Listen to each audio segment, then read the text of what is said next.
orang itu ndak usah terlalu akhirat. Yo dunia ini harus dipikir juga. Betul.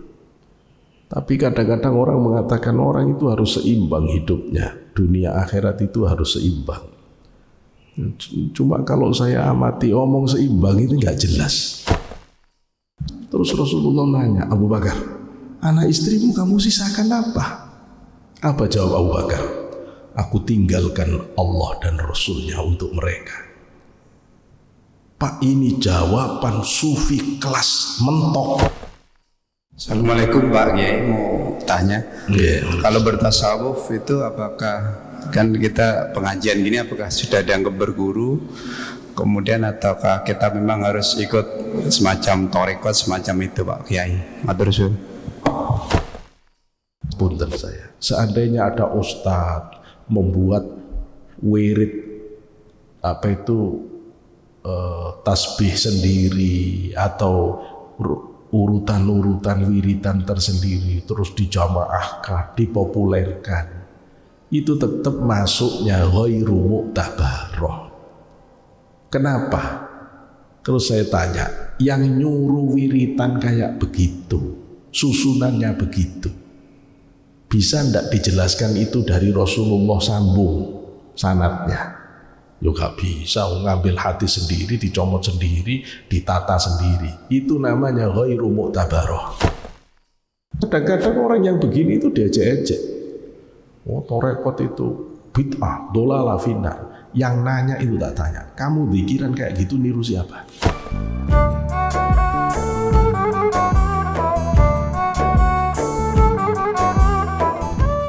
Jamaah yang dimuliakan oleh Allah, hasil yang maksimal dalam menyaksikan video ini dapat menggunakan headset, earphone, atau alat bantu dengar langsung lainnya.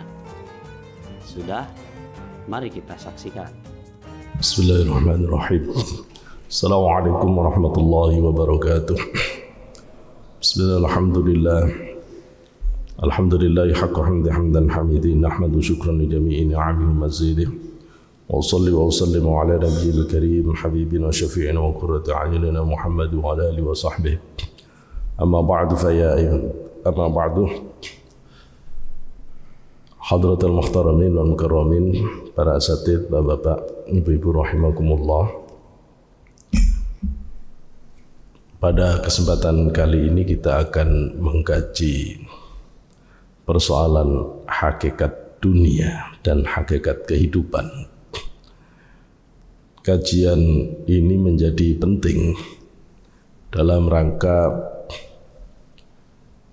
pendalaman kita tentang tema-tema kajian akhlak tasawuf yang sebagaimana dijelaskan oleh Syekh Zarruq bahwa tema pokok kajian dalam ilmu tasawuf itu ada empat kemakrifatan.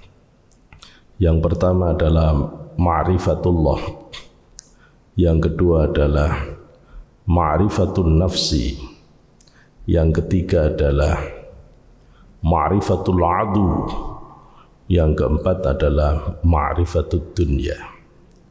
Ma'rifat, pemahaman, pengenalan, pengertian tentang konsep ketuhanan yang benar menurut akidah salafiyah ahlus sunnah wal jamaah. Kemudian yang kedua, pemahaman, pengertian yang mendalam tentang nafsu dan berbagai dampak negatifnya serta bagaimana menundukkannya dalam mujahadah riyadhah. Yang ketiga, pemahaman pengertian tentang musuh kita, yakni setan, iblis. Karena itu akan menentukan bagaimana orang itu bisa benar langkahnya di sisi Allah Subhanahu wa taala. Dan yang terakhir adalah tentang pemahaman pengertian tentang dunia. Pemahaman pengertian tentang dunia ini akan menentukan bagaimana paradigma orang itu di dalam melihat kehidupan hari ini. karena itu akan menentukan bagaimana cara dia meletakkan dunia dan bagaimana dia memperlakukan dunia dan kehidupan ini. Pembahasan inilah yang kemudian kita akan cermati di dalam kajian hari ini. Bapak Ibu yang saya muliakan, bahwa Imam Ghazali dalam kitab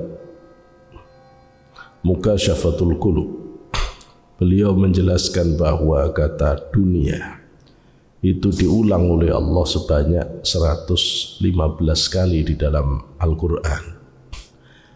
Dalam 115 kali pengulangan itu tidak ada kecuali bermakna kezuhudan.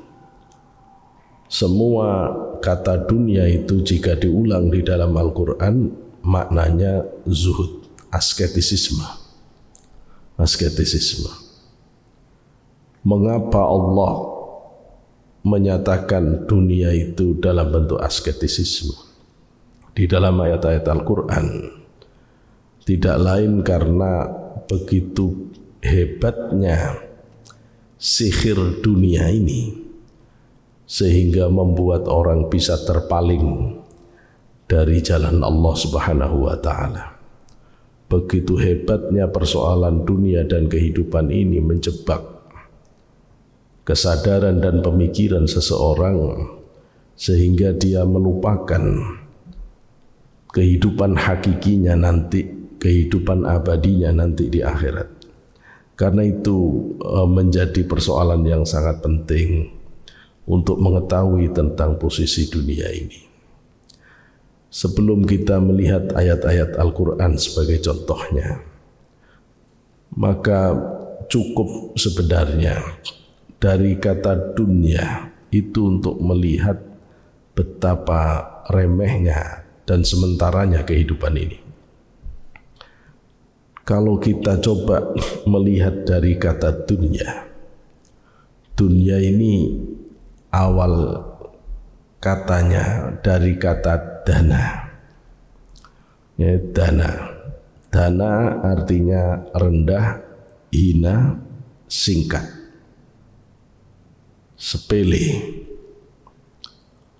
Tapi Allah menyebut kehidupan dunia ini bukan dengan kata dana, tapi Allah menggunakan kata bentuk superlatifnya, bentuk sangatnya. Dan itu Allah tidak menggunakan kata adna, tapi Allah pilih dunya. Ya, dunya. Jadi kalau kabir Allah tidak milih akbar, tapi Allah milih kubro. Ya, dunya ikut wazan fu'lah. Nah, dunya itu artinya amat sangat singkat, amat sangat hina, amat sangat sepele. Yang ngasih nama Allah. Seandainya yang ngasih nama ini sufi, oh pasti dimaki-maki sufi. Udah pasti itu keliru, pandangannya terlalu macam-macam. Ini masalahnya yang nyebut kehidupan sekarang ini adalah dunya, itu Allah. Dan dunya itu maknanya singkat, sepele, hina. Tidak ada pilihan makna lain yang kemudian indah, penuh pesona, itu tidak ada. Ya, dunia itu adalah sepele, hina. Nah, karena itu kalau kita nanti lihat di ayat-ayat Al-Quran, nuansanya akan begitu semuanya. Ya. Misalnya di dalam surat Al-Hadid, ya. Al-Hadid ayat 20, Allah berfirman, a'udzubillahi minasyaitonir rajim, ya'lamu annamal hayatud dunya la'ibun wa lahwun wa zinatun wa tafakhurum bainakum wa takathurum fil amwali wal aulad kamathali ghaizin a'jabal kuffara nabatuhu summa yahiju musfarran summa yakunu khutama ila akhiril ayah. Allah mengingatkan pada kita semuanya, i'lamu, ketahuilah oleh kalian semuanya, annamal hayatud dunya, sesungguhnya kehidupan dunia ini hanyalah la'ibun, permainan. Kita nyebut boneka itu dalam bahasa Arab lu'bah, alat main-main. Allah menyebut kehidupan dunia itu la'ib. Walahwun, walahwun itu permainan yang ujungnya ya sia-sia, ujungnya ya cuman begitu saja. Wazinatun, kalau di tafsir Jalalain maksudnya wazinah itu litazayyan, untuk berhias-hias. Kehidupan dunia ini orang senengannya cantik-cantikan, bagus-bagusan, rumahnya gede-gedean, tinggi-tinggian, bagus-bagusan, pangkatnya tinggi-tinggian, dan seterusnya. Ya. Orang hias-hias. Wa tafakhurum bainakum, dunia ini tempat orang saling bangga-banggaan, ya. Bangga-banggaan, bangga pangkat jabatan, bangga dengan banyak anaknya, bangga dengan anaknya sekolah di sini, dan seterusnya. Ya segini ini tempat dunia. Orang bangga-banggakan, membanggakan kekayaannya, membanggakan pangkat kedudukannya. Tafakhurum bainakum. Wa takatsurum fil amwali wal aulad. Dunia ini tempat orang banyak-banyakan, ya, saling memperbanyak materi, saling memperbanyak kendaraan, memperbanyak tanah, memperbanyak rumah, dan seterusnya. Ya. Akhirnya kata Allah, kamathali ghaisin a'jabal kuffar nabatuhu, seperti air hujan. Ya, ghais, hujan. Seperti air hujan. Yang hujan itu kalau turun ke bumi, petani-petani itu mengagumi tanamannya, ya. A'jabal kuffara nabatuhu. Ini kufar ini artinya bukan orang kafir. Ini kalau orang tidak ngerti, kafir di Quran itu maknanya belum tentu kafir. Nah, kufar ini maksudnya adalah petani. Apa kok disebut kufar? Kata para ulama tafsir, karena kafaro itu artinya sebenarnya menutup, diambil oleh orang Inggris jadi itu cover. Jadi cover itu dari kata kafaro. Orang Inggris niru bahasa Arab. Kafaro, banyak. Gula, orang Inggris niru orang Arab. Dari syakaro jadi sugar. Sugar itu dari bahasa Arab. Maka kama ajabal kuffar, sebagaimana orang-orang yang tukang nutupi benih, ya, menutupi benih. Loh, kalau orang kafir itu hatinya yang ketutup dari hidayah Allah. Ya kafir juga, cuma beda makna di situ. Makanya kalau ada kata kafir nanti dulu, jangan gampang mengkafir-kafirkan orang. Ya. Jadi misalnya yang biasanya disalahpahami oleh orang-orang yang radikal. Wa man lam yahkum bima anzalallahu fa ulaika humul kafirun. Siapa yang tidak berhukum dengan hukum Allah berarti kafir. Tidak paham ayat ini sebenarnya untuk orang Yahudi, tiba-tiba dipakai untuk orang Islam. Salah sudah. Udah gitu terus dianggapnya kalau tidak berhukum dengan Allah berarti telah kafir.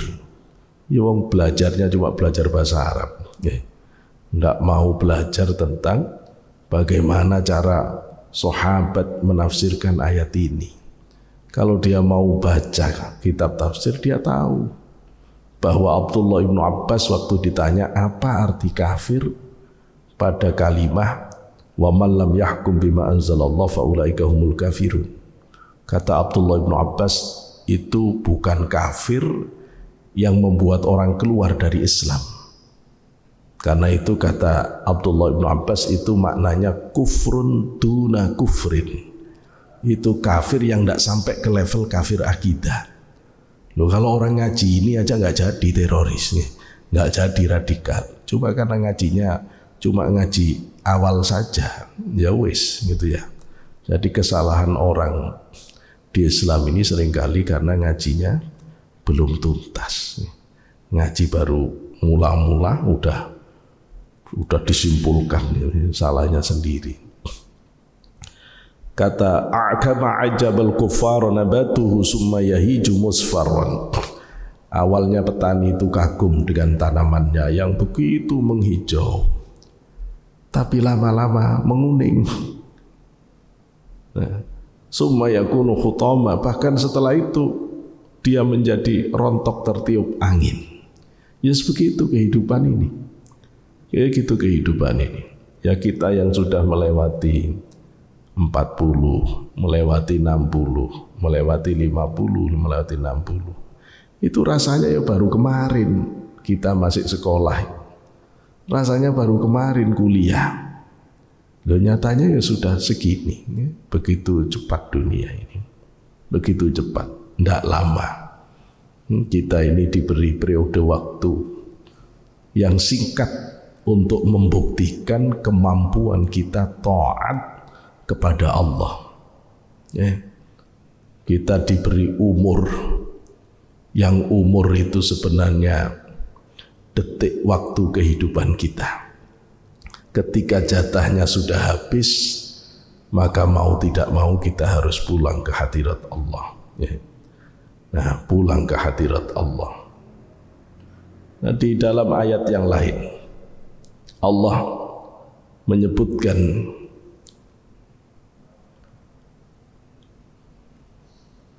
wa mal hayatud dunya fil akhirati illa mata'. Tidaklah kehidupan dunia ini dibandingkan dengan akhirat itu kecuali hanya permainan. Kalau di ujung ayat tadi itu, di surat Al-Hadid itu Allah menyebut wa mal hayatud dunya illa mata'un ghurur. Ada ghururnya. Allah menyebut tidaklah kehidupan dunia ini kecuali hanya permainan yang menipu. Permainan yang menipu. Orang berebut tinggi-tinggian pangkat. Setelah dia tinggi-tinggian pangkat, tahu-tahu mati. Tahu-tahu malaikat Israel tidak nanya pangkat. Tahu-tahu pangkatnya tidak dibawa. Tidak bisa menebus alam barzahnya. Orang di dunia ini banyak-banyakan harta. Tahu-tahu begitu meninggal, hartanya tidak bisa dibawa sejumput pun, ditinggal semuanya.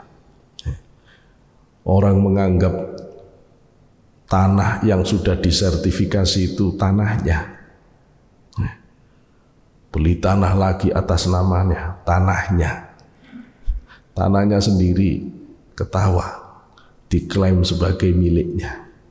Kalau Bapak bisa dengar tanah ketika diklaim itu ngomongnya apa? Kata tanah, sudah ribuan jutaan orang mengaku bahwa aku ini miliknya. Dan dia pergi begitu saja tanpa bisa membawa sejumput pun. Apa yang kita sebut sebagai milik kita dalam hidup ini? Cuma status. Cuma status. Mati kita sudah ganti pemilik. Sudah ganti pemilik. Maka kalau orang itu sombong dengan status itu lucu. Lucu. Karena dia dinina-bubukkan oleh permainan status yang ujungnya tidak ada apa-apanya. Itu bahaya di akhiratnya. Bahaya di akhirat. Maka dunia ini tidak lain hanya permainan yang menipu. Fama mata'ul hayatid dunya illa qalil. Fama mata'ul hayatid dunya fil akhirati illa qalil. Maka Allah menyebutkan di dalam surat At-Taubah, jika dilihat dari kenikmatannya kehidupan dunia itu dibanding akhirat, kata Allah itu illa qalil. Ini kalau kita amati dari sisi kebahasaan, Allah menyebut kehidupan dunia ini dibanding akhirat menggunakan kata qalil. Qalil itu lebih sedikit daripada al-qalil. Ya, qalil nakirah, al-qalil ma'rifat. Maka kata al-qalil itu masih lebih banyak dibanding qalil. Itu lebih banyak dibanding qallah. Karena qalil asalnya dari kata qallah. Qallah artinya sedikit. Tapi Allah tidak menyebut dengan kata qallah. Lagi-lagi Allah gunakan bentuk superlatifnya, penyangatan. Allah menyebut kehidupan dunia ini, kenikmatannya bukan sedikit tapi qalil. Al-qalil, apa qalil artinya sangat sedikit. Itu pun Allah tidak menggunakan ma'rifat. Allah gunakan nakirah. Apa bedanya? Kalau Allah gunakan ma'rifat itu sedikit bisa dihitung. Tapi kalau Allah menggunakan nakirah itu sedikit yang sudah tidak bisa lagi dihitung, nggak tertentu lagi. Maka sedikit, paling sedikit dalam bahasa Arab itu qalil. Dan Allah menyebut kenikmatan dunia itu bukan al-qalil, bukan qallah, tapi qalil. Coba Bapak bayangkan, sudah namanya disebut dunia, kenikmatannya disebut qalil. Tapi kenapa kalau kita sebut nama kehidupan hari ini dunia, kok yang di bayangan kita itu terus pemandangan indah, makanan enak, ya, perempuan cantik, laki-laki tampan. Loh kok jadi begini? Kok tidak ada efek dari kata dunia itu terus membuat kita jadi muak terus ini perkara sepele? Kok tidak begitu? Oh, itu namanya sihir dunia. Bagaimana dunia itu mengelabui hayalan dan pikiran kita sehingga kita kemudian merasa dunia itu tidak itu. Walaupun sudah kalimatnya itu kita masih mengatakan tidak itu. Tidak itu. Dengan berbagai argumennya. Argumen yang sebenarnya lahir dari nafsu yang masih merakusi dunia. Ya, merakusi dunia. Sama kalau kita mau lihat di hadis. Sama. Rasulullah itu hadisnya kalau sudah bicara tentang dunia itu juga tidak tanggung-tanggung, ya, tidak tanggung-tanggung. Di dalam salah satu hadisnya yang diriwayatkan oleh Imam Muslim, diriwayatkan juga oleh Imam Tirmizi, Ibnu Majah, Hakim dengan sanadnya yang sahih, ya. Rasulullah itu pernah berjalan dengan sahabat itu ketemu bangkai domba, kambing. Terus Rasulullah nanya ke sahabat, kira-kira menurut kamu kenapa bangkai domba ini ditinggal oleh pemiliknya? Nah, sahabat terus jawab, ya karena saking hinanya Rasul, karena saking jeleknya ya dibuang gitu saja. Rasulullah terus menjawab, demi Allah yang nyawaku di tangannya, yang jiwaku di tangannya, sesungguhnya dunia di mata Allah lebih hina daripada bangkai domba, bangkai anjing ini, dapat bangkai kambing di mata pemiliknya.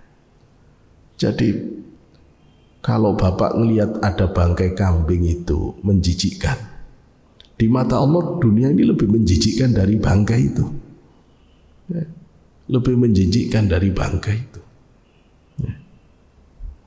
Kemudian di dalam hadis yang lain itu kalau kita baca di hadis riwayat Ahmad, riwayat Imam Baihaqi, diriwayatkan juga oleh Ibnu Abi Dunya dengan sanad yang jayyid, itu dikutip oleh Imam Ghazali.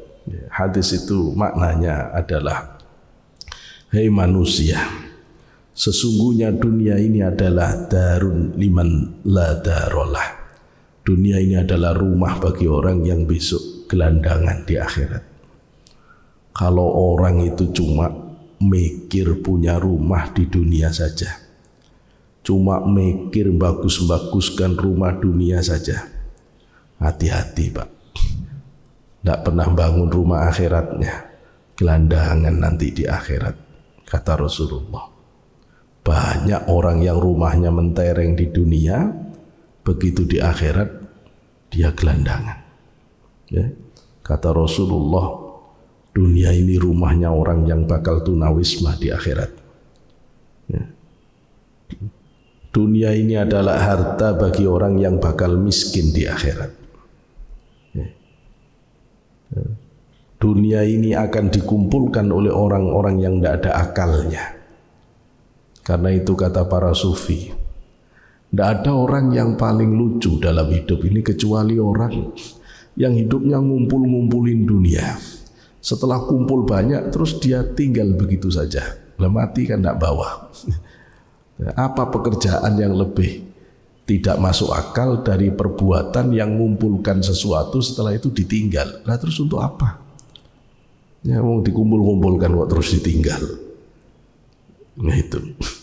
Nah gini nih masih dibela-belain korupsi, ya, itu tambah lucu lagi. Itu tidak lucu lagi, tambah parah. Ya tambah parah. Wong halal saja ditumpuk-tumpuk, bapak diketawain oleh orang-orang yang ahli hakikat. Apalagi sampai ngambil haram, itu saking tersesatnya batin. Ya. Di atasnya akan rakus orang-orang yang tidak tawakal. Orang yang tidak tahu akan mencari dengan syahwatnya. Barang siapa menghendaki kenikmatan yang relatif, kehidupan yang berujung, maka sesungguhnya dia telah menganiaya dirinya sendiri dan durhaka kepada Tuhannya, serta melupakan akhiratnya, tertipu oleh dunia. Ia menghendaki lahiriahnya sedang batiniahnya tidak ada apa-apanya. Ya, Rasulullah. Ya. Di dalam hadis riwayat Imam Baihaqi dan Ibnu Abi Dunya, Rasulullah menyatakan, Inna Allah Azza wa Jalla thana'u lam yakhluq khalqan abghadu ilaihi minad dunya wa innahu mundhu khalaqaha lam yanzur ilaiha. Sesungguhnya Allah tidak menciptakan makhluk yang lebih Allah benci daripada dunia. Sejak Allah menciptakan dunia, Allah tidak pernah memperhatikan dunia itu. Di dalam hadis riwayat Tirmidzi dan Ibnu Majah dengan sanad hasan, Rasulullah menyatakan ad-dunya mal'unatun mal'unum ma fiha illa ma kana lillahi minha. Dunia ini terlaknat semua. Terlaknat yang ada di atasnya, kecuali yang ada niatan karena Allah. Nah, itu kunci. Apapun aktivitas kita, perbuatan kita, itu akan dilaknati Allah kecuali kita niatkan lillahi ta'ala. Buka toko, apa niatnya? Ya biar cepat kaya, dilaknati sampean. Tapi kalau buka toko terus apa niatnya? Niat karena Allah, mencari rizki yang halal untuk mencukupi kebutuhan anak istri. Karena Allah, loh itu jadi bagus. Ya, jadi bagus. Ya, niat mau beli motor, beli mobil, apa niatnya?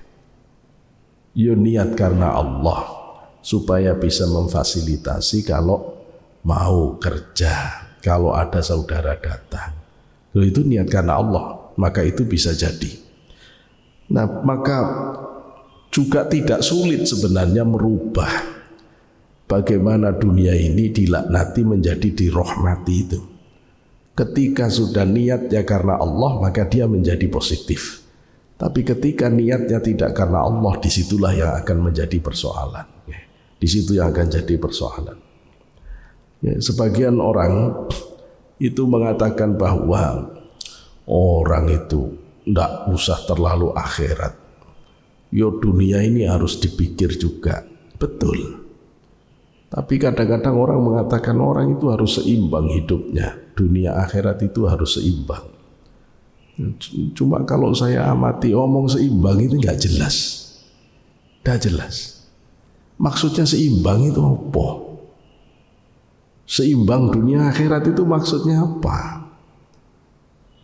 Apa seimbang itu 50-50? Kalau 50-50, kalau kita hidup ini 24 jam kan berarti 12 jam untuk akhirat, 12 jam untuk dunia. Terus kalau sampai hitung Bener enggak 12 jam untuk akhirat? Wong tidur tok sudah 6 sampai 8 jam.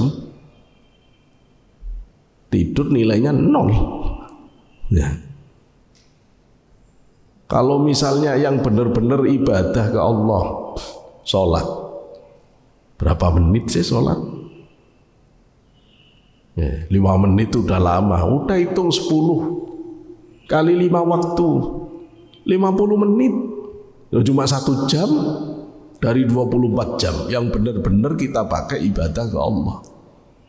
Imbang dari mana? Ya enggak begitu. Imbang itu bukan ukurannya jam. Tapi kalau kita usaha, kita niatkan karena Allah. Kerja urusan dunia, tapi diniatkan karena Allah jadi akhirat. Ya betul. Sampean kerja sambil dunia, sampean gabung dengan akhirat. Betul. Tapi begitu sampean jadi imam, niatkan juga supaya orang ngerti suaranya enak, habis ditolak oleh Allah ibadah itu. Begitu ngaji diniatkan karena dunia, ditolak oleh Allah. Allah itu tidak mau diserikati. Jika kamu masih meniatkan dalam ibadahmu untuk selain Allah, maka Allah akan berikan pada selain Allah itu. Dan Allah hanya akan terima kalau kamu benar-benar lillahi ta'ala. Syekh Abdul Qadir Al-Jilani menjelaskan ini dalam kitabnya Fathur Rabbani, sehingga beliau mewanti-wanti benar, hati-hati ya, jangan sampai dicampur-campur niat itu, karena Allah tidak pernah mau campur-campuran. Allah minta yang benar-benar asli. Maka kata seimbang itu jadi tidak ketemu maknanya sebenarnya, tidak ketemu maknanya. Lalu terus bagaimana? Yo gak bisa. Kalau kita lihat ayat Quran hadis ini semua akan menekan hidup itu akhirat. Sampai Rasulullah mengingatkan la aisa illa aisal akhirah. Tidak ada kehidupan kecuali akhirat. Tidak ada kehidupan kecuali akhirat. Apa maksudnya? Maka kita harus bisa memastikan semua aktivitas kehidupan dunia ini bernilai akhirat. Jangan sampai bernilai dunia. Terus apa dunia itu? Terus apa dunia itu?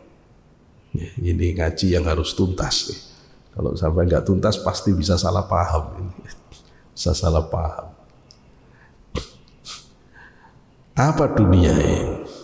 Ya.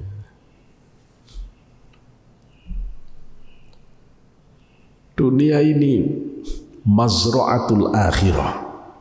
Dunia ini ladangnya akhirat.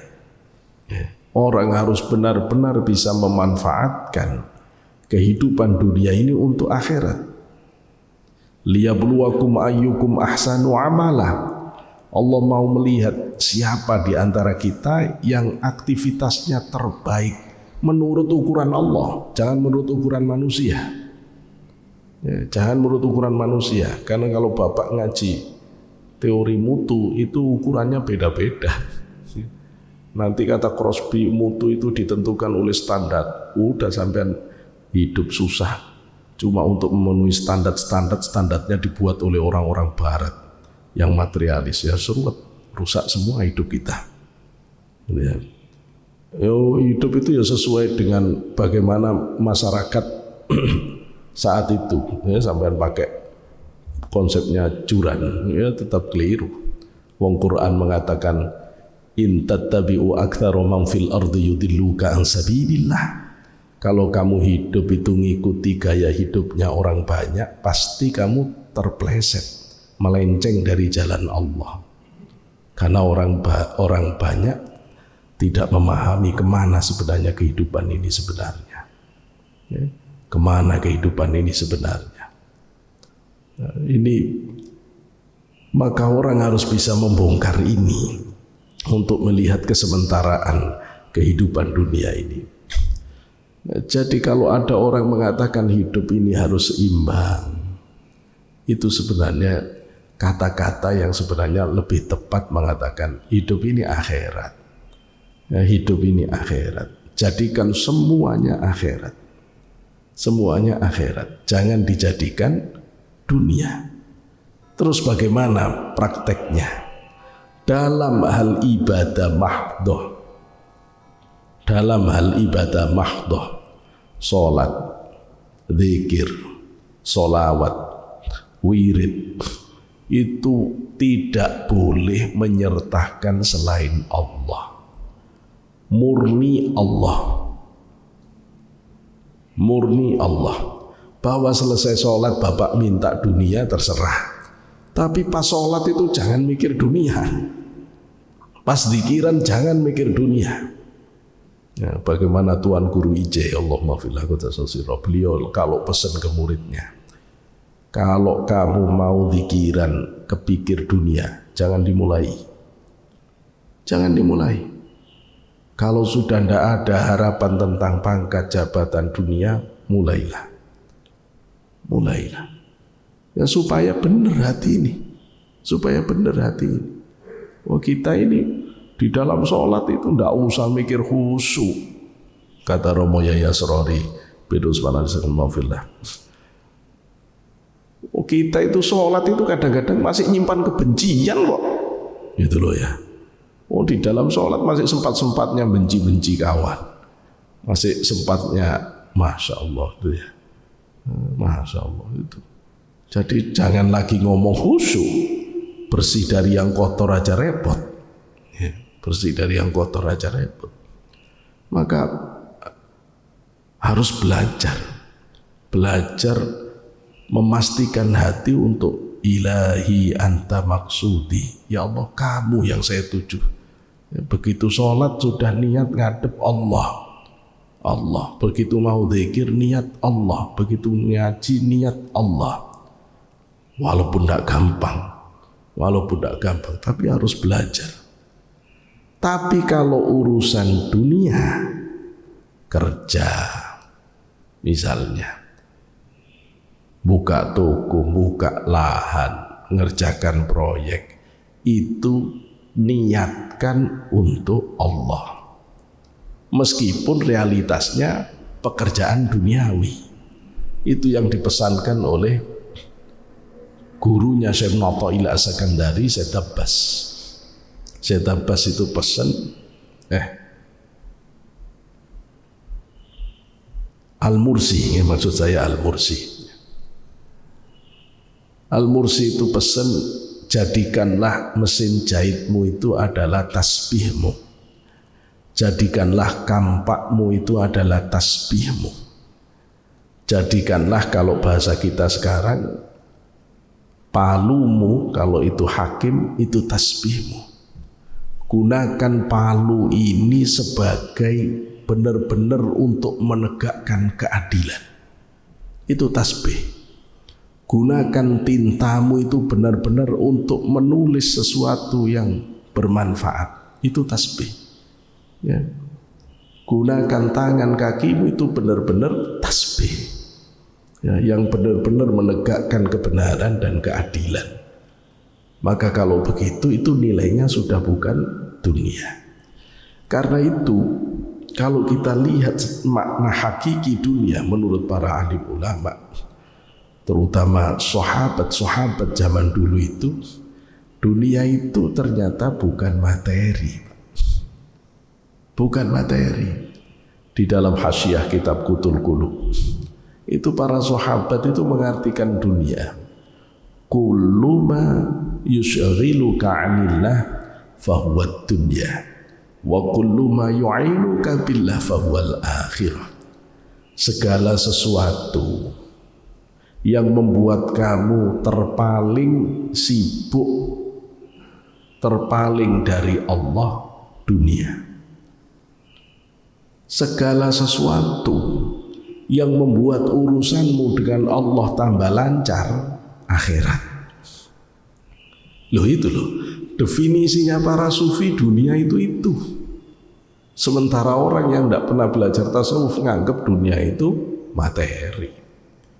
Dunia materi. Mana mungkin orang bisa hidup tanpa materi? Sampean paham ndak? Sudah marah gitu loh ya. Yang ngomong dunia itu materi siapa? Ndak usah sufi-sufi yang zaman akhir, Pak. Sahabat, dunia itu adalah segala yang melalaikan kamu dari Allah. Mbok ceramah, kalau ceramah ini membuat seneng dilihat orang, seneng ditepukin orang, itu artinya lalai dari Allah. Ceramah ini dunia. Mau saya ngimami sholat, kalau saya suaranya saya enak-enakan biar orang ngerti bacaan saya ini enak, itu dunia. Karena hati saya sibuk dengan selain Allah dan terpaling dari Allah, dunia. Tapi niat jualan kangkung, jualan sayur, diniatkan, ya Allah, saya niat uang saya ya punyanya ini ya Allah. Cuma saya ingin jadi muridnya Rasulullah yang tidak akan nyari rizki kecuali dengan tangan sendiri. Saya niat dagang ikut sunnahnya Rasulullah, nyari rizki dari tangan sendiri, supaya rizki ini bisa untuk ibadah, gelar dagangan akhirat. Jadi orang bisa jualan kangkung akhirat, jualan ayat dunia. Kebalik-balik sudah kalau begini ya, balik-balik begini ya. Beli motor, wong kerjanya sebagai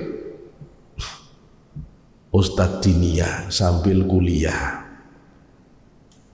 Kalau ndak punya motor itu jangankan bisa ngajar Quran ke anak-anak kecil, kuliahnya saja kedederan. Ya, jadi nanti pekerjaan di rumah nggak jalan, kuliahnya keteteran. Apalagi mau ngajari anak-anak kampung ngaji Quran. Akhirnya niat beli motor supaya bisa menjalankan tugas di rumah dengan baik, bisa ngajar dengan baik, bisa kuliah dengan baik. Motor ini akhirat, bukan dunia lagi. Loh, kalau orang itu ceramah harus ganti-ganti tempat. Loh, kalau nunggu dijemput kan nyusahin orang terus. Kadang-kadang kena hujan. Kalau naik angkot pengajiannya bubar belum sampai.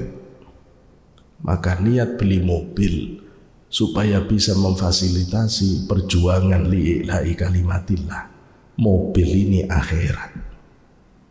Ya, mobil ini akhirat. Jadi jangan gegabah melihat definisi akhirat dan dunia dalam pandangan sufi. Ya. Jadi yang dimaksud dunia oleh para sufi itu adalah semua hal yang membuat hati kita terpaling dari Allah.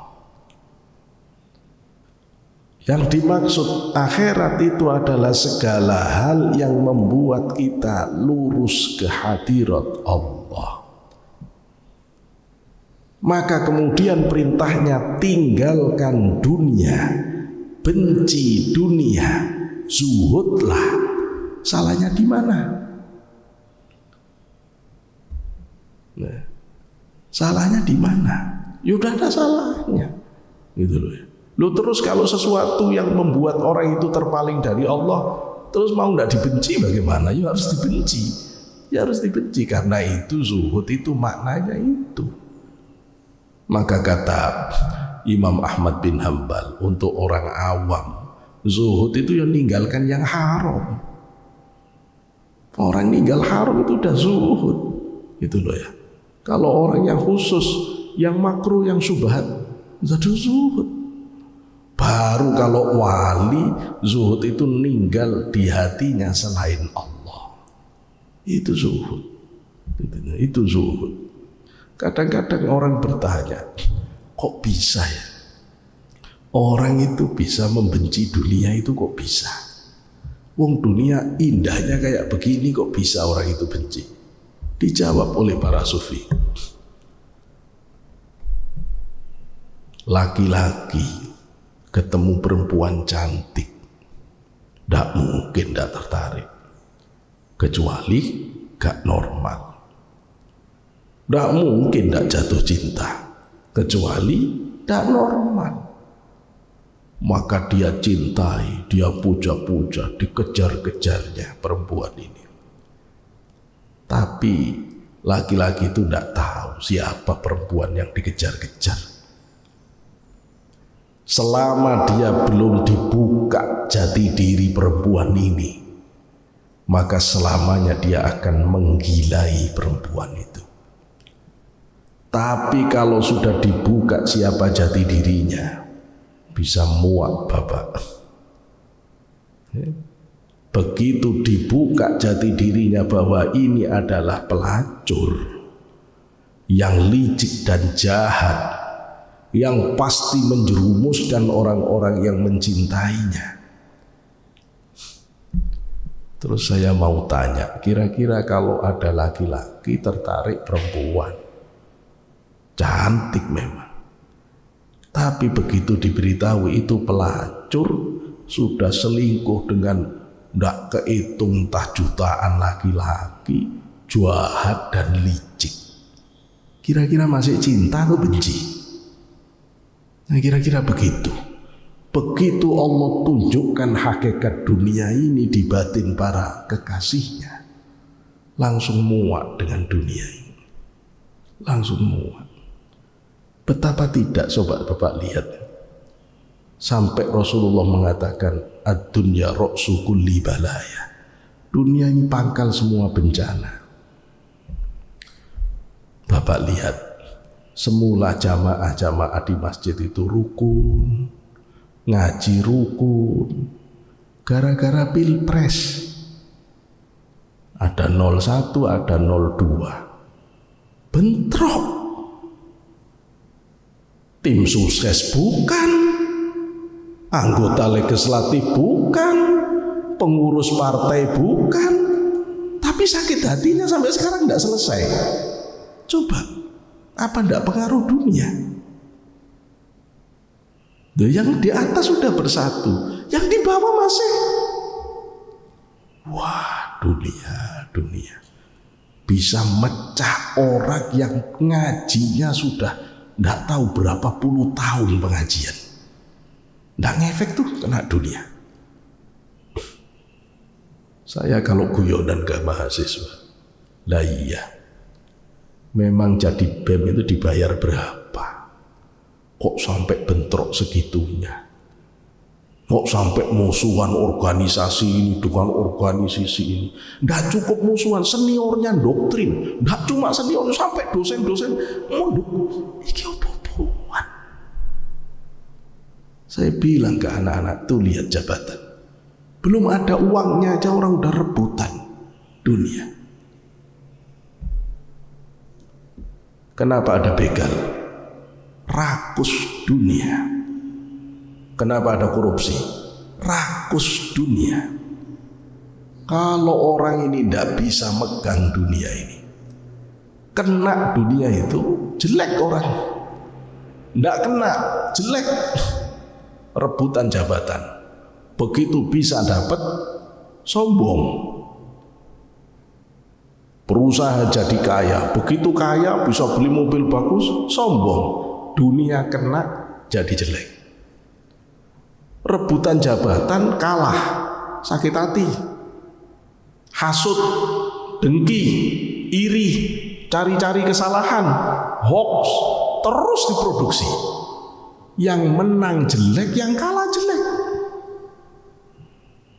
Punya harta banyak sombong, miskin, garong, begal, nyuri, jelek. Bapak bisa bayangin, semua kemungkaran, kerusakan dalam hidup dunia pangkalnya.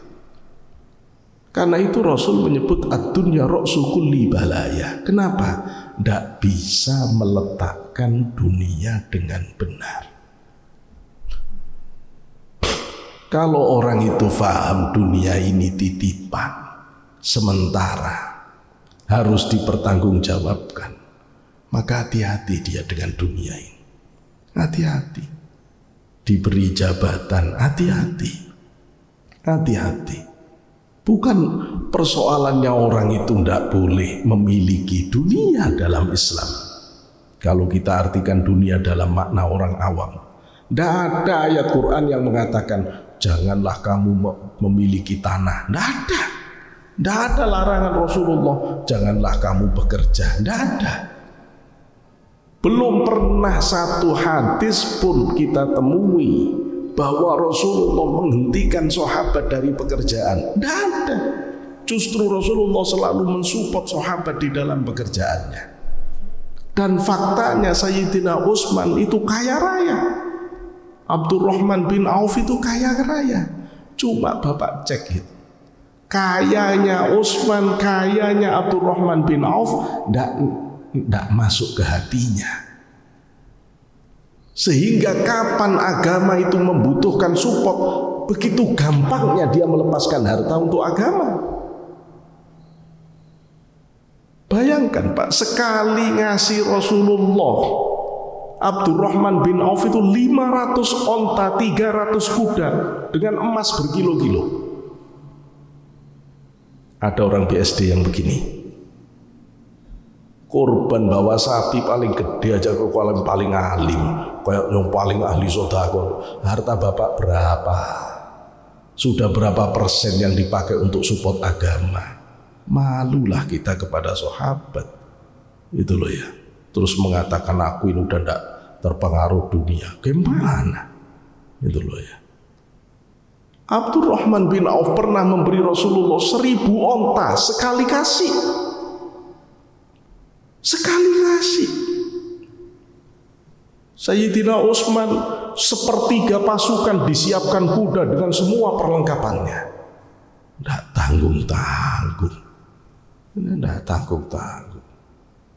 Dalam konteks prosentase, bukankah kita melihat Sayyidina Umar memberikan separuh dari hartanya? Tapi Rasulullah mengatakan ada yang lebih baik dari kamu, Abu Bakar, seluruh hartanya. Terus Rasulullah nanya, Abu Bakar, anak istrimu kamu sisakan apa? Apa jawab Abu Bakar? Aku tinggalkan Allah dan Rasulnya untuk mereka. Pak, ini jawaban sufi kelas mentok. Ini jawaban orang yang sudah sampai siddiq. Karena itu gelarnya Abu Bakar as-siddiq. As-siddiq itu al-arif billah. As-siddiq itu al-muhaqqiq billah. Orang yang benar-benar sudah benar hatinya di hadapan Allah. Nah itu Abu Bakar. Maka Imam Ghazali menjelaskan saat Abu Bakar menghadapi jasadnya Rasulullah, waktu Rasulullah sudah intiqal ila rafiqil a'la, sudah pulang ke hadirat Allah. Apa kata Abu Bakar? Wahai kekasihku, habis semua yang aku miliki untuk perjuangan bersamamu. Iya, Abu Bakar bisa nangis begini. Kira-kira kalau Bapak ketemu Rasulullah, Bapak ngomong apa? Wahai Rasul, habis seluruh hartaku untuk memperjuangkan agamamu. Apa? Uang kotak masjid keluar, yang keluar uang kelotak-kelotak. Uang yang dikasih cuma uang kecil-kecil. Ayo kalau berani Bapak ukur berapa perjuangan Bapak sekarang untuk agama. Terus kalau ketemu Rasulullah, Bapak bisa membanggakan apa di hadapan Rasulullah? Kalau Bapak belum berbuat apa-apa, itu buktinya Rasulullah tidak mau ketemu Bapak. Di mimpi saja tidak. Wong memang tidak pernah berserius.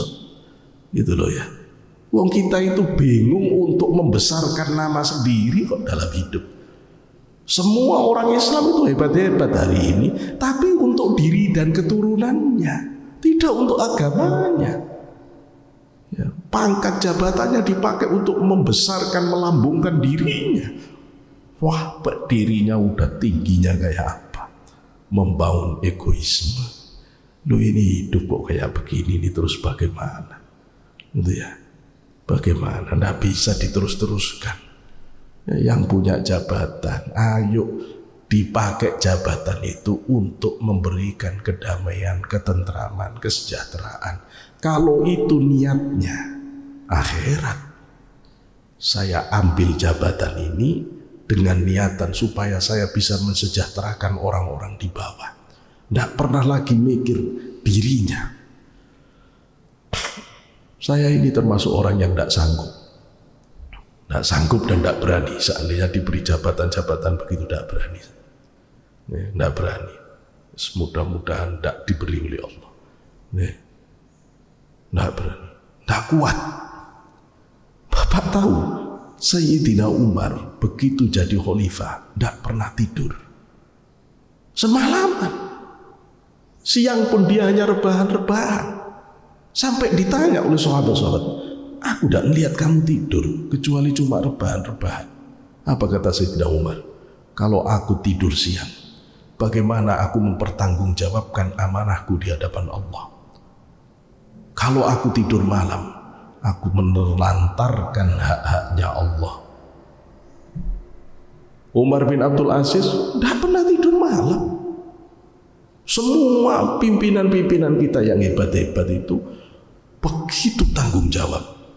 Tiap malam Sayyidina Umar itu pura-pura seperti perempuan, mukanya ditutupi. Kemudian dia menyelinap di setiap warganya. Perlu nguping dengar ada ndak kritikan.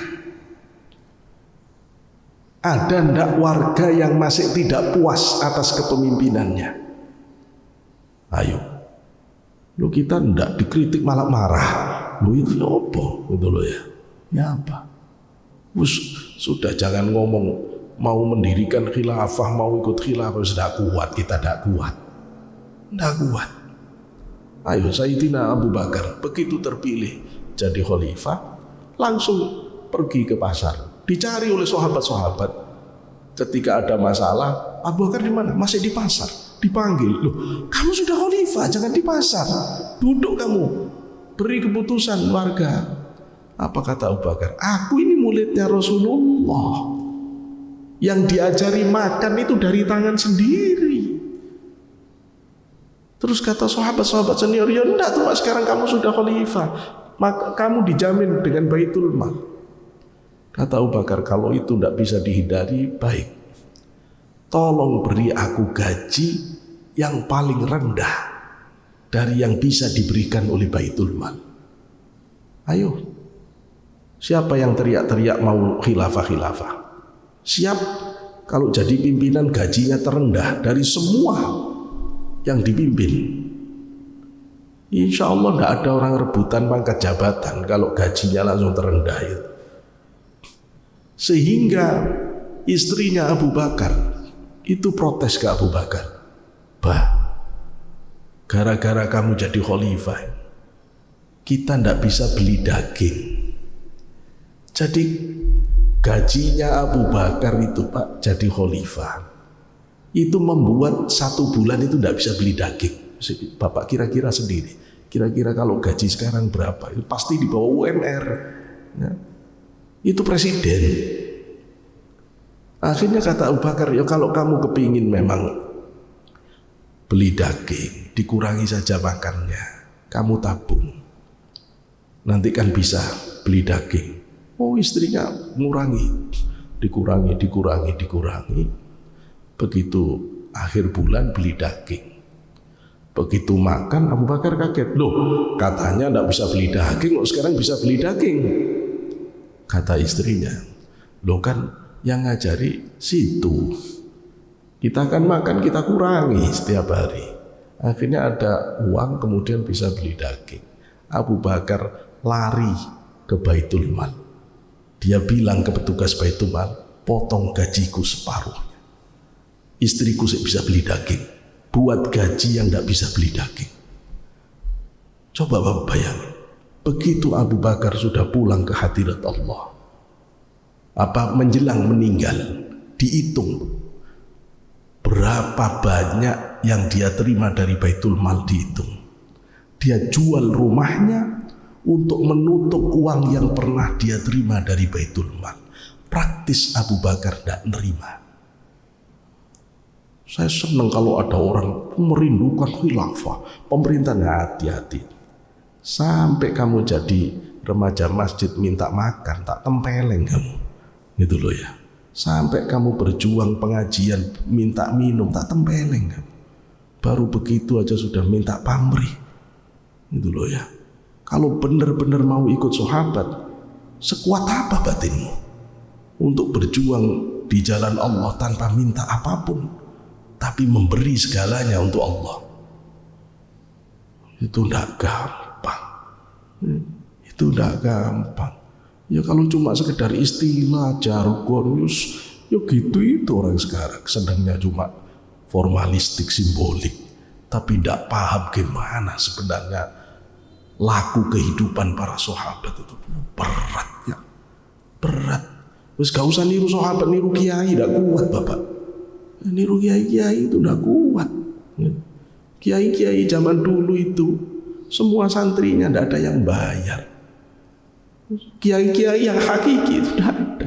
Saya pernah waktu ke Surabaya kepanggil Romo Yai Asrori bin Usman Alisaki, cucunya Sunan Giri, Mursyid Qadiriyah Naksabandia, ulama besar di Surabaya. Beliau sudah pulang ke hadirat Allah. Beliau nanya gini, kamu pingin jadi kiai apa jadi santri? Kata Yai, kalau jadi kiai jangan makan pemberian santri. Kalau jadi santri makan. Dan saya lihat Yai tidak mau. Kalau Yai itu bisa punya mobil bagus, Yai usaha sendiri. Yai usaha sendiri, gitu loh ya. Dan Yai ngecek, itu orang 4.000 dikasih makan semua oleh Yai setiap ngaji. Dan Yai itu ngecek, selesai ngecek di dapur.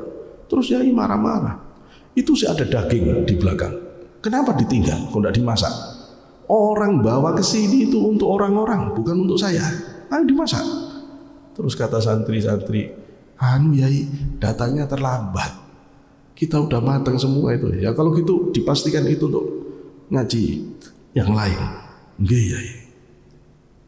Saya lihat sendiri Yai itu hari Jumat kedua, yang datang ribuan orang, salaman itu semua ngasih amplop.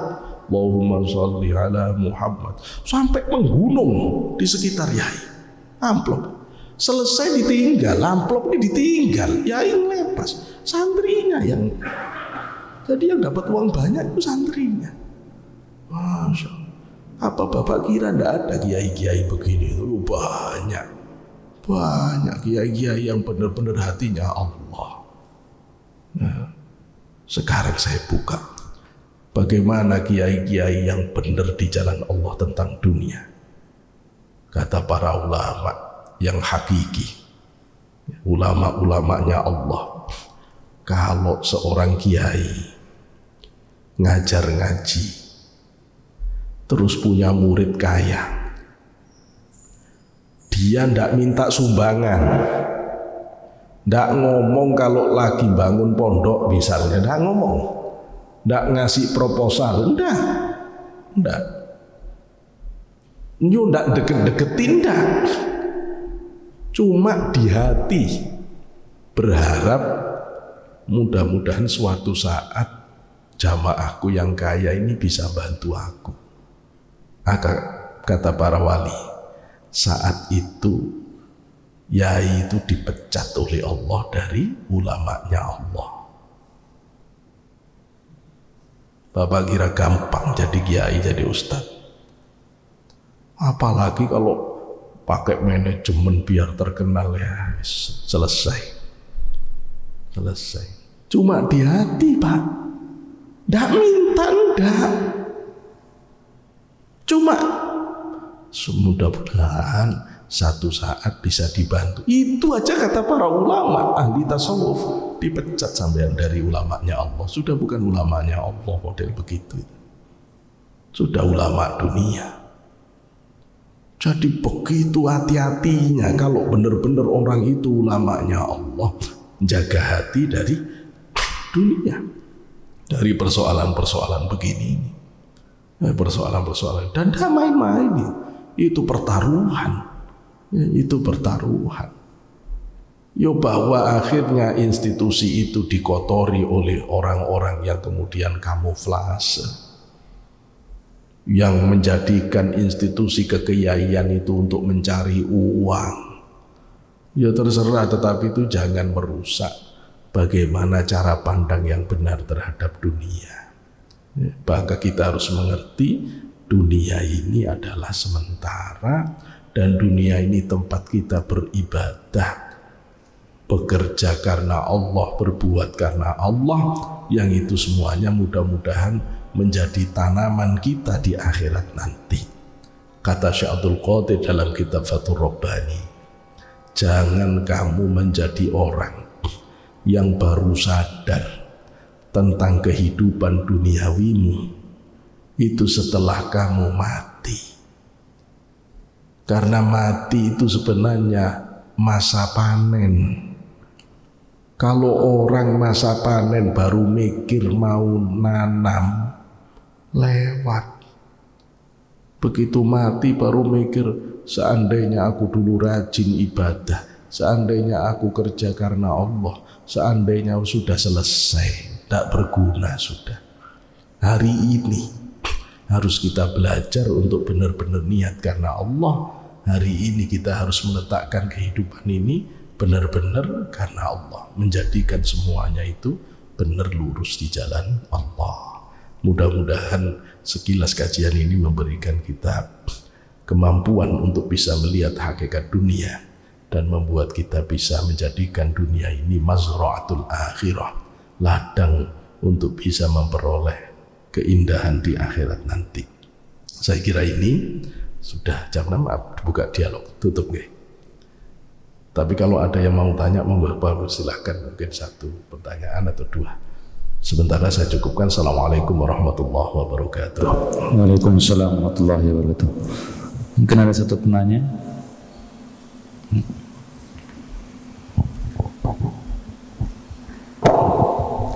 Assalamualaikum Pak Kiai, mau tanya, kalau bertasawuf itu apakah, kan kita pengajian gini, apakah sudah dianggap berguru, kemudian ataukah kita memang harus ikut semacam torekot semacam itu Pak Kiai? Matur suwun. Yang pertama, kalau tadi kan gini kajian tasawuf, kita kan hadir pengajian seperti ini, apakah kita itu sudah seperti apa, mencari seorang guru? Dan ataukah kemudian ataukah ketika kita bertasawuf itu harus kita bertarekot semacam itu?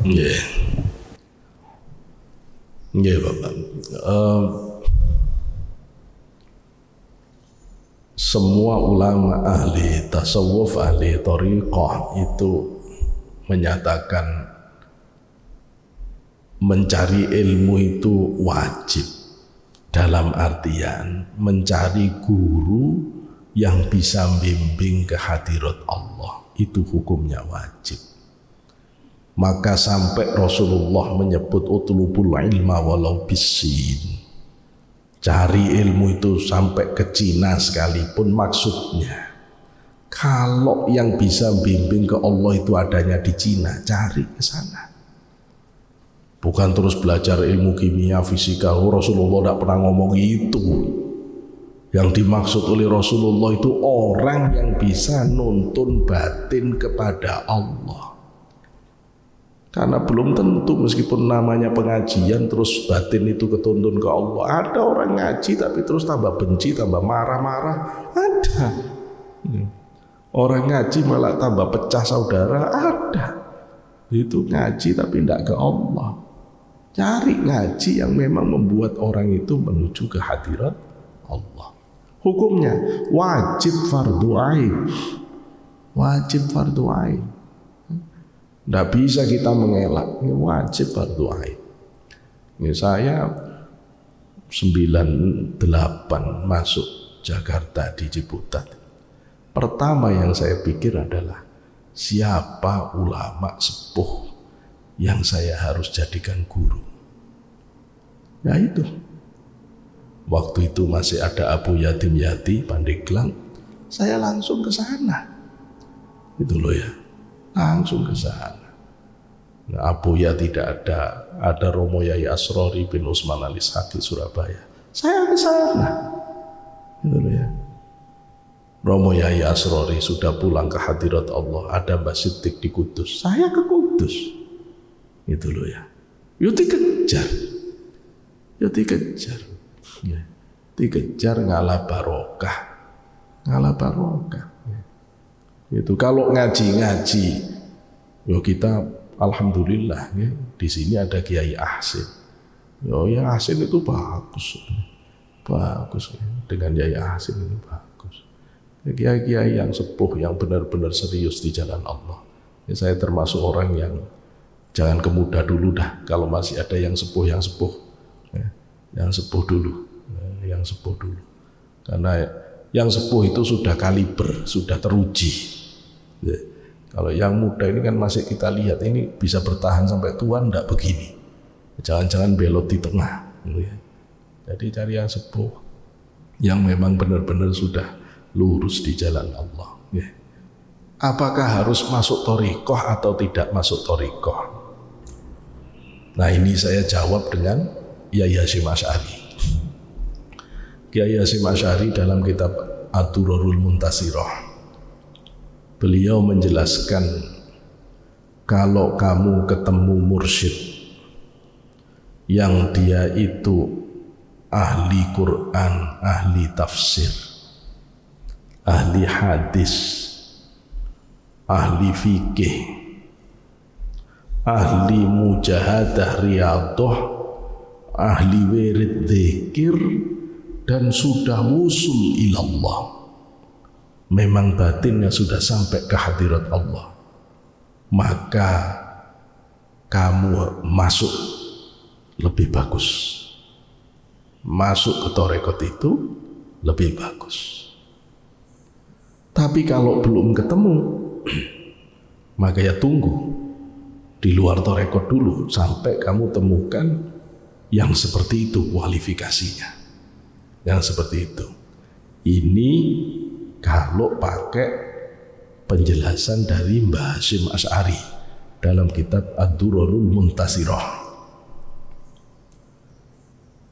Kalau misalnya tertarik ke thariqah, maka minimal saya memberikan penjelasan, pastikan mursyid itu sanadnya sambung ke Rasulullah. Itu. Maka untuk melihat sanad itu sambung ada dua yang dilihat. Pertama, ajarannya tidak bertentangan dengan Quran hadis. Kedua, sanadnya sambung ke Rasulullah. Nah itu sudah dikumpulkan ya, dalam fatwanya Jam'iyah Ahlu Thariqah Mu'tabarah An-Nahdiyah Jatman. Itu ada berapa? 42 apa 46, sekarang 46 saya tidak salah. Itu 46 thariqat. Nah itu sudah boleh dipilih. Pak Qadiriyah, Pak Naksabandiyah, Pak Qadiriyah, Naqsabandiyah, Syadiliyah, Sattariyah, Sistiyah, Khalwatiyah, dan seterusnya. Banyak. Itu boleh semuanya. Boleh semuanya. Tinggal sekarang memastikan mursyid itu memang dapat ijazah kemursyidhan dari mursyid sebelumnya. Bukan yang ngaku-ngaku sebagai mursyid. Nah itu, memastikan bahwa dia benar-benar mursyid itu yang harus dilakukan. Karena itu Gusmi Kiai Hamim Jazuli Allahumma fil qudus sirrah. Beliau itu 2 tahun itu pura-pura jadi tukang pura-pura mancing di pondoknya Badal Harwatu Congol Magelang. 2 tahun cuma mau ngoreksi ini benar-benar wali ndak, ini benar-benar mursyid yang kamil mukammil, mursyid yang sempurna sampai di hadirat Allah atau ndak. Setelah mengerti benar lurus baru baiat. Kiai Ahmad Siddiq, Allahumma afsirlah kita sirrah. Awalnya anti tasawuf, anti tasawuf, ulama fikih sampai Gusmi itu mengatakan ini kiai cek beraninya ya. Sama-sama keturunan Rasulullah. Gusmi keturunan Rasulullah, Kiai Ahmad Siddiq keturunan Rasulullah. Ya. Tapi terus bertemu mereka ini, berdebat 4 jam, tidak ketemu. Akhirnya pada kesempatan lain berdebat sampai 8 jam. Begitu selesai keluar 8 jam, terus Kiai Ahmad Siddiq menyatakan, lah iya, ibarat orang naik ini aku sudah di puncak bukit. Kan beliau udah kiai, udah ulama alim. Maka kalau aku melihat ada danau yang luas, aku harus pastikan dulu untuk terjun, ini danau dangkal atau dalam. Kalau ternyata aku terjun danaunya dangkal, bubras, babas bundas, gitu ya. Itu kehati-hatian semua ulama, hati-hati. Ya, cuma itu jangan kemudian karena seneng torekot terus orang kesana ikut kesana, nanti dulu dicek ada namanya ndak itu di jajaran Thariqah Mu'tabaroh. Kalau ndak ada ndak usah ikut. Torekot yang ghairu mu'tabaroh ndak usah diikuti, itu unrecommended. Mu'tabaroh itu artinya recommended. Jadi kalau itu unrecommended, cari yang sudah pasti-pasti. Seandainya tidak berthariqah, saya belum pas hati saya untuk berthariqah. Wong saya ini jalankan ibadah sehari-hari saya bingung. Ya wes kalau gitu ndak usah dithariqah dulu, 5 waktu dibaguskan dulu. Sunnah-sunnah rawatibnya itu dijalankan dulu. Pastikan, usahakan, paksakan 5 waktu selalu jamaah. Nah kalau ini sudah jalan, sudah bagus, puasa Senin Kamis jalan, bagus, memang kalau mau naik kelas ya gak ada, ya dithariqah ya. Tapi kalau masih belum, ya bapak ganti, saya belum senang ke thariqat, ya sudah ndak apa-apa, wong ndak semua orang harus senang, wis bapak ganti. Apa yang harus diamalkan? Perbanyak sholawat. Semua ulama mursyid itu kalau ngajari orang yang belum berthariqah disuruh memperbanyak sholawat. Karena orang wusul ilallah sampai ke hadirat Allah itu bisa dengan jalur la ilaha illallah Allah, bisa dari jalurnya Rasulullah sholawat. Ya dua itu, mau milih yang mana? Tapi kalau misalnya saya hafal Quran, nah itu punya jalur sendiri, bisa pakai jalur Qurannya, Nah jadi secara umum thariqah itu ka'adati anfasil khalaik. Thariqat itu banyak sebanyak napas manusia. Cuma itu kalau saya bebaskan nanti bapak bisa terjerumus. Makanya kemudian dibatasi yang sudah mu'tabaroh supaya tidak keliru-keliru. Ngapunten ini karena persoalan keilmuan, saya mau jelaskan apa adanya.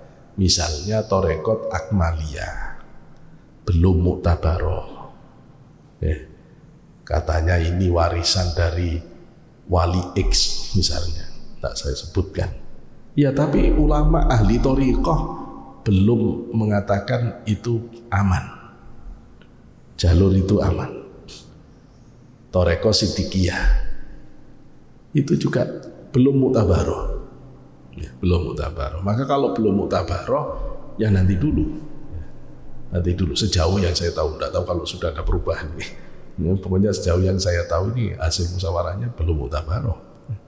Dulu Tijani itu sempat lama nggak mu'tabaroh, masuk tapi belum mu'tabaroh. Kenapa? Belum diverifikasi oleh ulama-ulama, belum diverifikasi. Begitu diverifikasi, oh ini muktabaroh. Seperti sholawat wahidiyah juga tidak masuk dalam kategori muktabaroh. Ngapunten saya, seandainya ada ustadz membuat wirid tasbih sendiri atau urutan-urutan wiridan tersendiri terus dijamaahkan, dipopulerkan, itu tetap masuknya ghairu muktabaroh. Kenapa?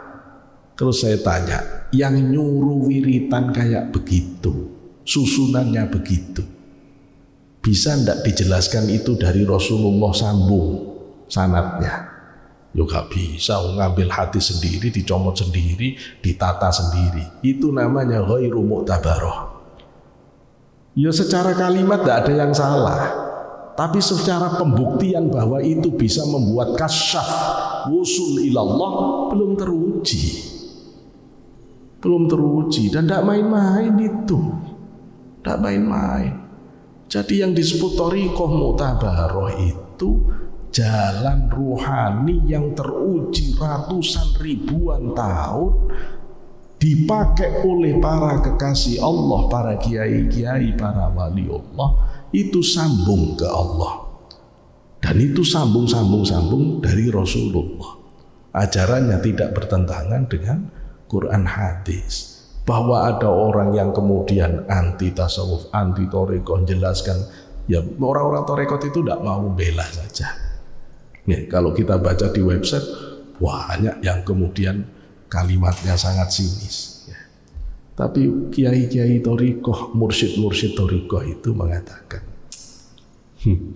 qad tabayyana ar-rusydu minal ghayy, kata para mursyid itu mengutip Al-Quran, sudah sangat jelas antara jalan petunjuk Allah dengan jalan yang tipu-tipu. Yes, Bapak ikuti saja sudah. Ya, mana yang bisa membawa batin itu tentrem, khusyuk, benar ke hadirat Allah. Ya silahkan. Saya mau ikut aliran ini, sahabat cek. Di aliran itu siapa sih yang jadi wali? Ternyata satu orang pun tidak ada. Ya selesai. Kalau misalnya saya mau ikut misalnya madhab Syafi'iyah, Imam Syafi'i itu wali besar, Pak. Imam Syafi'i itu wali, Imam Nawawi wali, Imam Subki wali, Imam Rafi'i wali semua banyak. Karomahnya banyak, saya tidak bisa jelaskan hari ini. Karomahnya Imam Hanafi, karomahnya Imam Malik, karomahnya Imam Ahmad bin Hanbal. Ini wali-walinya Allah yang benar-benar sudah dipenuhi karomah. Terus nanya, sahabat dulu tidak ada karomahnya. Karomah itu dimunculkan pada orang yang ragu-ragu untuk mematahkan keraguan batin orang. Sahabat sudah yakin semua, sehingga tidak penting karomah. Sampai tidak paham urusan gitu loh ya. Tapi ketika Syekh Abdul Qadir menghadapi orang yang ingkar, karomah keluar. Saya kira itu nanti pada kesempatan lain saya jelaskan tentang posisi thariqah dan persoalan walayah. Sementara ini saya kira kita harus mengakhiri sampai di sini ngaji kita. Jadi mencari guru yang bisa menuntun ke hadirat Allah hukumnya wajib fardu ain. Bahkan meskipun orang itu sudah hafal Quran, sudah hafal kitab, sudah mutabakhir ilmunya, tetap harus nyari orang yang bisa nuntun ke hadirat Allah. Ibaratnya mbok bapak sudah beli buku-buku kedokteran, sudah dibaca semua, tetap bapak harus nyari dokter senior, belajar praktek yang benar. Itu loh ya. Sudah baca buku zikir, baca buku ini, itu terus bapak itu yang ngajari duduk zikir begitu siapa? Terus yang caranya ngajari narik napasnya itu siapa? Nah terus Dia tidak tahu gitu loh. Ya itu namanya tidak ada sanadnya. Tidak ada sanadnya. Kalau orang toreko ditanya itu nyambung. Nyambung. Kalau bapak nanya, loh Pak Sotik dari mana? Saya dari Mbak Sitik. Mbak Sitik dari mana? Mbak Sitik dari Mbak Yai Tamim, Romli Tamim, Jombang. Mbak Romli Tamim dari Mbak Khalil. Mbak Khalil dari Ahmad Hasbullah Al-Maduri. Ahmad Hasbullah dari mana? Dari Mbak Yai Abdul Karim Tanara Al-Bantani. Mbak Yai Abdul Karim dari mana? Dari Ahmad Khotib Sambas. Itu jelas nasab saya. Tak teruskan sampai Rasulullah. Tak teruskan sampai Rasulullah. Jadi memang harus begitu. Tidak boleh orang itu kemudian nggak jelas. Kadang-kadang orang yang begini itu diejek-ejek. Oh, torekot itu bid'ah, dolala finnar. Yang nanya itu tak tanya, kamu zikiran kayak gitu niru siapa? Niru Rasulullah dari Sahih Bukhari. Memang bisa langsung nyomot dari Bukhari dipraktekin. Kalau pemahamanmu salah, siapa yang jamin? Memang di Bukhari ada di situ ketentuannya duduknya kayak apa? Memang di Bukhari ada gerakan kepalanya kayak apa? Dah masih umum. Masih umum. Karena itu Rasulullah nyuruh sallu kama ra'aitumuni usolli. Salat kamu seperti kamu melihat aku. Jadi dilihat Rasulullah, ditiru. Dilihat sahabat oleh tabi'in, ditiru. Dilihat tabi'in oleh tabi'in, ditiru. Sampai ke kiai kita, dilihat, ditiru, dilihat, ditiru. Loh kok terus ada ajaran yang terus ngelihat sendiri terus langsung praktek? Ya itu kayak beli buku kedokteran langsung buka praktek. Mati semua orang. Gitu loh ya. Mati semua. Jadi penting nyambung sanad, penting nyambung guru. Nyambung guru. Itu yang akan menjamin ilmu ini benar nyambung ke Rasulullah atau tidak. Ilmu itu nyambung ke Rasulullah atau tidak. Ada yang bertanggung jawab. Secara batin lebih seru lagi, Pak. Karena guru-guru secara rohaniyah tidak melepas muridnya. Ya, saya kira ini saya tidak bisa melanjutkan lagi karena keterbatasan waktu. Ya, insya Allah pada kesempatan lain kita lanjutkan. Sementara belum ketemu guru thariqah, guru tasawuf atau guru yang bisa bimbing ke hadirat Allah. Yai Hashim itu tidak menunjukkan thariqah, tetapi beliau sangat hebat bimbing orang ke hadirat Allah. Tidak apa-apa, tidak harus menunjukkan thariqah saya ini, tidak harus begitu. Tidak harus begitu. Tetapi benar-benar orang ini bisa nuntun ke hadirat Allah. Nah, kalau tidak ketemu sholawat yang banyak, terserah sholawat yang mana. Mau sallallahu ala Muhammad boleh, yang lain juga boleh. Gitu ya. Al-Fatihah ila hadratin Nabi Mustafa sallallahu Muhammad sallallahu alaihi wasallam wa alihi wa sahbihi wa dzurriyyatihi wa ali baitihi wa sahbihi kiram. Al-Fatihah. Alhamdulillahirabbil alamin arrahmanir rahim maliki yaumiddin. حمد يوفي نعمه كفي مزيدا يا ربنا لك الحمد كما ينبغي لجلالك الكريم وعظيم سلطانك صلى الله عليه وسلم محمد رسول الله الحمد لله رب العالمين اللهم انفعنا بما علمتنا وعلمنا لم ينفعنا وجعلنا مخلصين اللهم ارنا الحق حقا وارزقنا اتباعه والباطل باطلا وارزقنا اجتنابه ربنا آتنا في الدنيا حسنة في الآخرة حسنة وقنا عذاب النار سبحان ربك رب العزة عما يصفون وسلام على المرسلين والحمد لله رب العالمين وأخيرا بالله التوفيق والهداية ورضينا. السلام عليكم ورحمة الله وبركاته.